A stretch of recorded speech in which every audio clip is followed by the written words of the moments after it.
to another episode of Trek Canon Midnight Edition. I know it's a little light outside, but you know, a brother dark, so you know how that's gonna work out if it gets dark outside. Y'all just gonna be looking at a totally black computer screen with maybe little things flashing up. She ain't gonna see me unless I smile and open up my eyes real wide, but at least that's what my... Anyway, so today's video, right, I wanted to do a countdown of the Star Trek movies, all right, all Star Trek movies ever made. So I wanted to do the countdown from the worst to the best, and probably give a little bit of why I think the way that I do. So I guess without any further ado, let's get into it. Oh, and as always, if you like the video, if you haven't, or you know, whatever, man, just click the button, man. Click the thumbs up, click the button, click the subscribe, hit the alarm thingy with the little thingy on it. Yeah, hit that too, man. And you know, you get notified whenever I decide to drop a new video. You know, I'll be on my own time because the brother work weird hours, but you know, that's what it is. That's what it is. So the first one, you know, in total, it was 13 Star Trek movies made, and that's including the new ones from the J.J. Abrams thing. So I'm going to include all those movies, and like I said, talk a little bit about why I chose them for the you know, for the area that they are in numerically, and you know, my any gripes and concerns, you know, a little short snippet on each one of those movies, and you know, stuff like that. So we'll start with number 13, and I'm gonna have to say that was Star Trek Beyond. Now listen, Linda. Okay, I had to call my son, right, who is a fellow Trekkie, and I had for like these next four to five movies, I had to talk to him because, you know, kind of hash it around as to which one of these was the least polished turd, you know, so I could put it in the rankings, you know. And his response to me was awesome. He says, oh, those new movies, I don't even count those as, you know, part of Trek. You know, they did, all the other movies contributed in some way to canon, and those movies really didn't. They didn't really add anything to the Star Trek universe. So, you know, he had a problem with those. Hell, one of them he didn't even see. So, you know, but this one is Star Trek Beyond. Now, Star Trek Beyond, to me, was just ludicrous. It was just, I wish I had my Mike Tyson voice going on right now, but it was just ludicrous. It was really, that's what we're doing? The whole premise of that movie, everything about that movie was terrible. It was just terrible. It was terrible. All right. So the next one we have Into Darkness. Now, Khan Noonien Singh. Nothing about that screams European dude. Nothing about that name. Nothing. Let me tell you something. I don't know how Kirk's father dying changed the timeline for the ethnicity of Khan Noonien Singh. Like I you know, they could have called him anybody else that was one of those Superman, one of those eugenics guys, but not him. Not him, man. Come on, man. You know, and then the whole little switcheroo that they did where Kirk dies instead of Spock, and then Spock was Khan. It was goofy. They tried too hard on that. That was that wasn't right. That was not right. Now, the next one is Insurrection. You guys thought I was gonna have a different one in mind, didn't you? You're wrong. You're wrong. The next one is Insurrection. Whenever you paint, I'm gonna just say this off the bat. Whenever you paint Starfleet and the Federation as the bad guys, I kind of have a problem with that.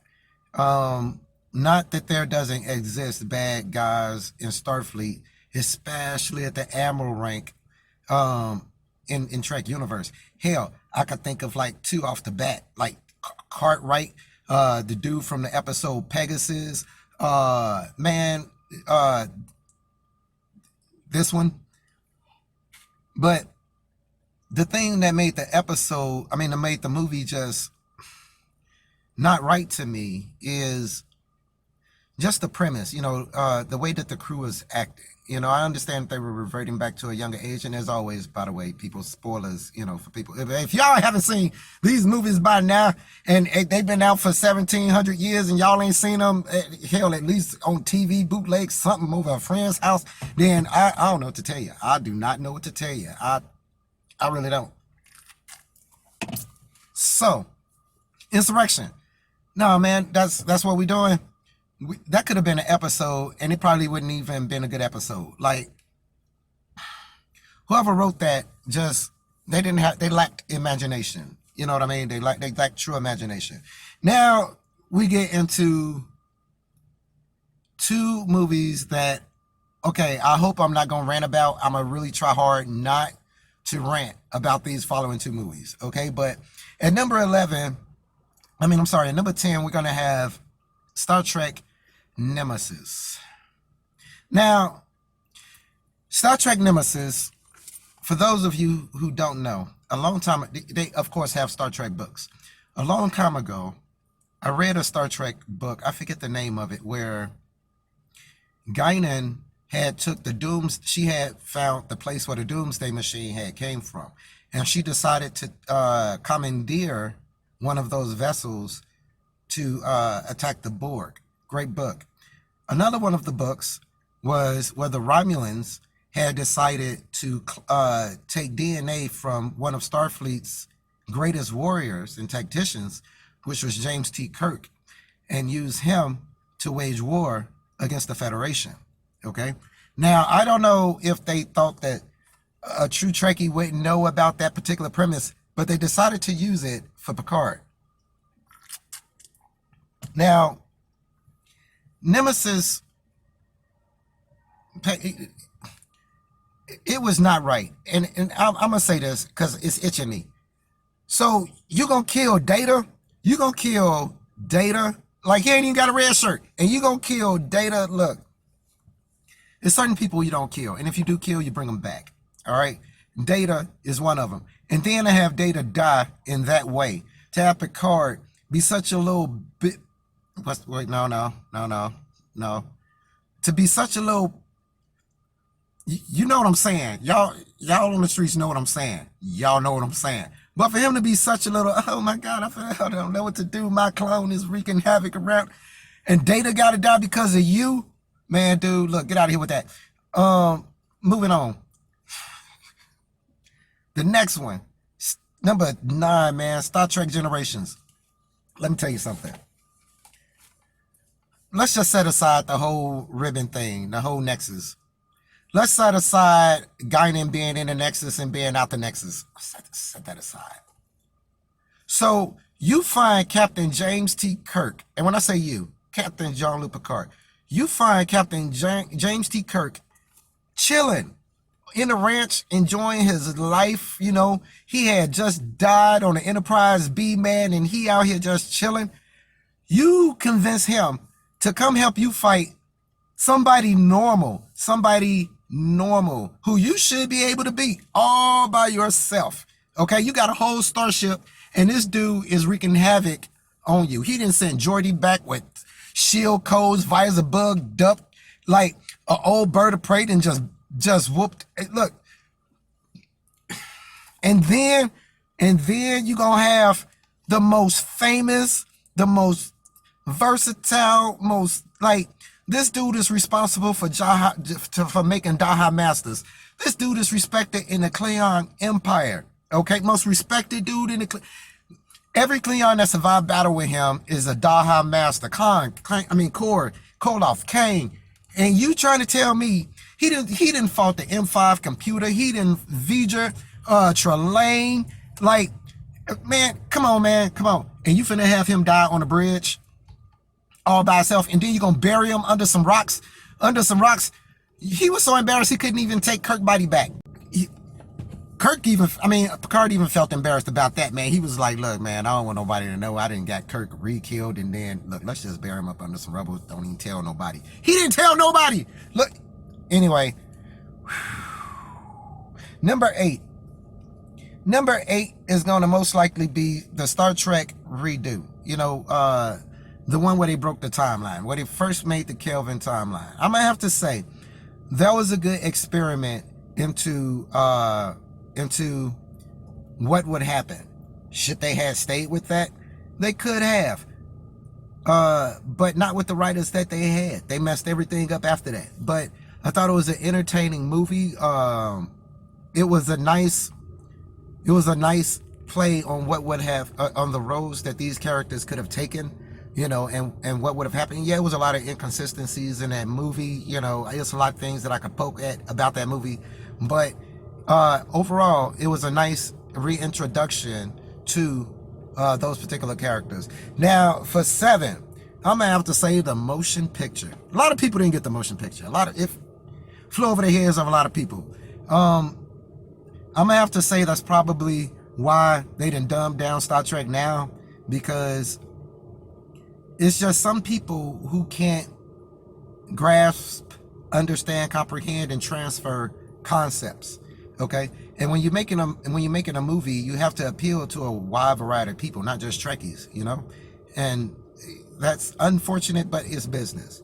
So that their first foray out into the motion picture aspect, it was too deep for most people. I loved it.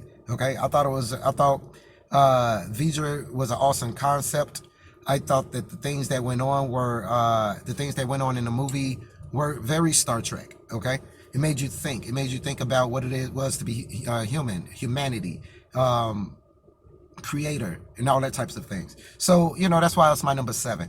Now my number 6 is gonna have to be Undiscovered Country.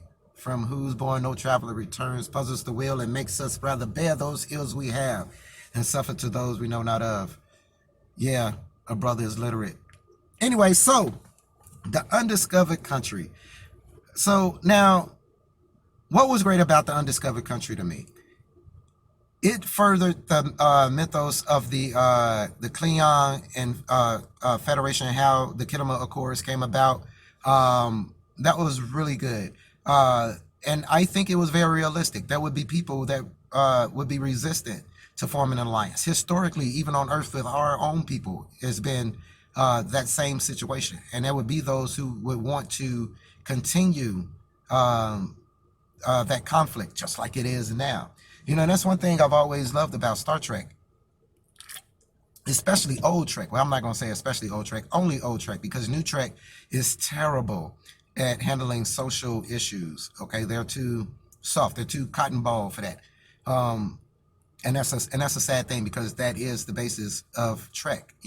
So and Star Trek, in that particular episode, that particular movie, it had the ending credits, the way that each person signed their name, as it was very touching to me. It was a very good send off. Okay, so yeah, I cried. All right, so that was number 6. So number 5 is going to be The Final Frontier. All right, now The Final Frontier explores oh man, The Final Frontier was just a really good movie to me. You know what? I ain't gonna even make this video too long, because I said I was just gonna go down the list.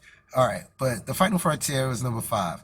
Number 4, The Search for Spock. Now we getting into the OGs of the movie. The Search for Spock. Come on, come on, come on. Genesis Project, really? How the planet ended up coming. Rejuvenating Spock. That was awesome. Bringing